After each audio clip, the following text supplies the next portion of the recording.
Midnight. Chapter 12. Leafpaw caught a vole on her way back to the camp, and slipped down the ravine with it clamped in her jaws, hoping that any cat who saw her would think that she had been out on an early hunting expedition. Her mind was still whirling with her sister's departure, and how the prophecies of StarClan seemed to be gathering around Squirrelpaw and Brambleclaw like mist clinging to the branches of a gorse bush. As she emerged into the clearing, she heard Mousefur's voice raise loudly. "That Brambleclaw is a lazy lump. It's well past sunrise, and he isn't up yet. I want him for a hunting patrol." "I'll wake him." Brightheart, who was sitting with Mousefur near the nettle patch, got up and went to the warrior's den.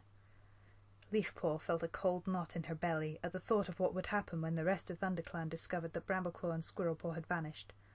At that moment, Dustpelt appeared from the nursery and padded over to the apprentice's den, where Whitepaw and Shrewpaw were sunning themselves. "Hi," the brown warrior greeted them. "Have you seen Squirrelpaw? She's not ill, is she?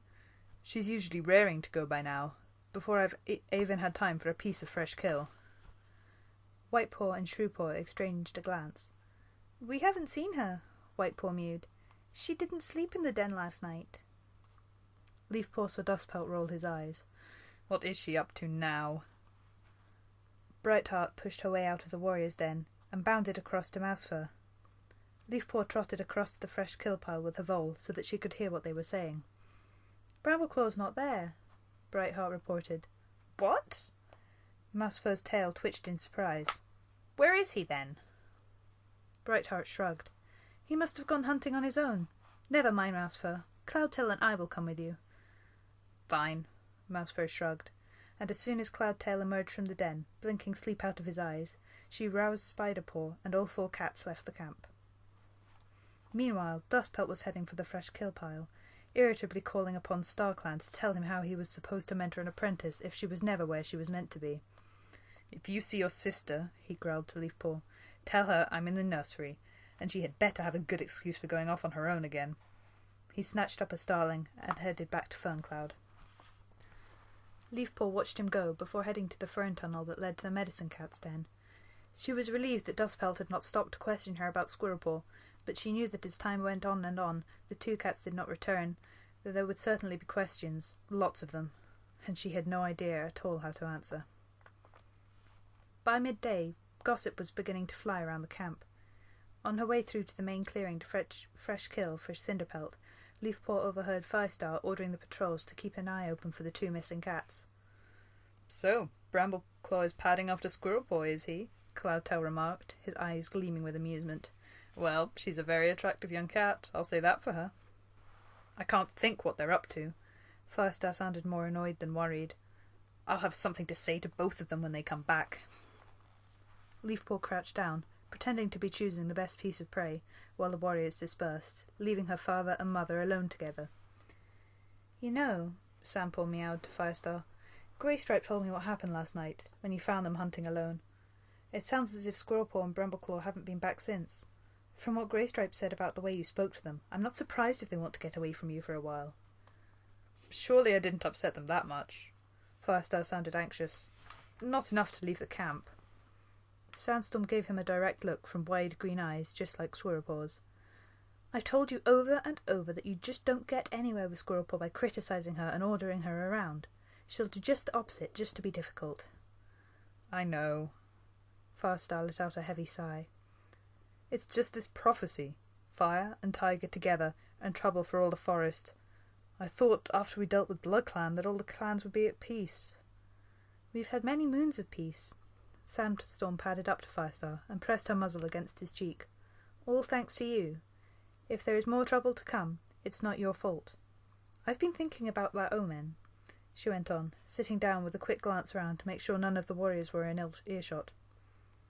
Leafpaw gave a guilty start, wondering if she should creep out of the shadows on the far side of the fresh kill pile, but if her mother knew she was there, she paid no attention to her.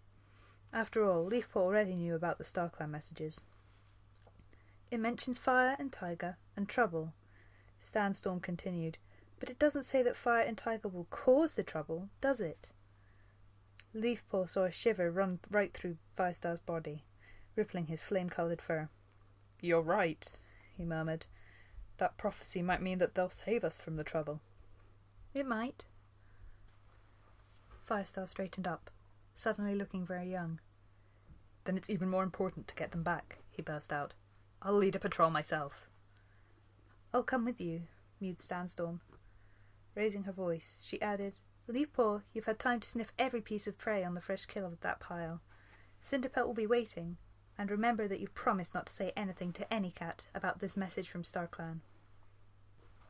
Yes, Sandstorm. Leafpaw grabbed a vole and headed back to the medicine cat's den.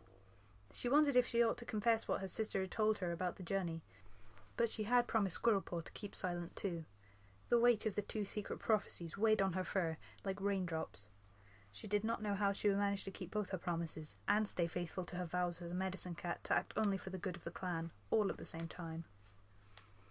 For the rest of that day, Cinderpelt kept Leafpaw busy, going over their stocks of herbs, sorting out what needed to be replenished before Leafpaw set in for good.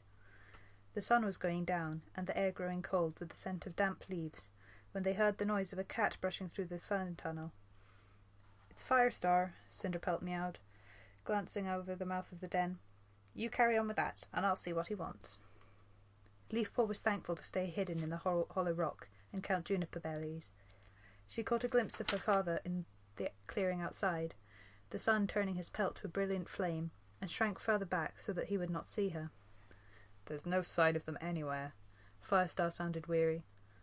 I tried following their scent, but the rain last night must have washed it away. They could be anywhere. Cinderpelt, what do you think I should do? I don't see what else you can do, except stop worrying. Cinderpelt's voice was brisk but sympathetic. I remember a couple of apprentices who were always sneaking off for one reason or another. No harm ever came to them. Me and Greystripe? That was different. Squirrelpaw has a strong young warrior with her. Brambleclaw will look after her. There was a short silence. Leafpaw risked another glance out of the opening in the rock to see her father sitting with his head bowed. He looked utterly defeated, and Leafpaw's heart twisted in pity.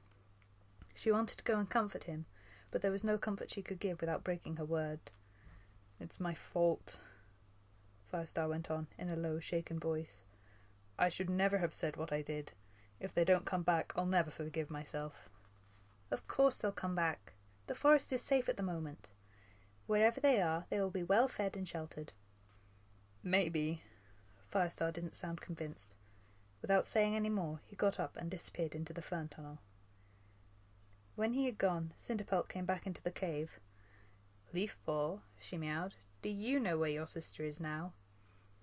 Leafpaw chased her paw after a juniper berry that had rolled across the floor, not wanting to meet her mentor's gaze. When she thought about Squirrelpaw, she had a sensation of warmth and safety, and the presence of other cats. She guessed they were at Ravenpaw's barn, but she couldn't be sure. She answered truthfully, No, Cinderpelt, I don't know where she is. Leafpaw was aware of Cinderpelt's gaze, and she looked up into her mentor's blue eyes to see no anger there, only deep pools of wisdom and understanding. If you did know, you would tell me, wouldn't you? A medicine cat's loyalties are not the same as other cats, but in the end we are all loyal to StarClan and the 4 clans in the forest. Leafpaw nodded, and to her relief her mentor turned away and started to examine their stalks of marigold leaves. I didn't lie to her, Leafpaw told herself miserably, but it didn't help. StarClan prophecy or not, she knew that the warrior code as well as any cat.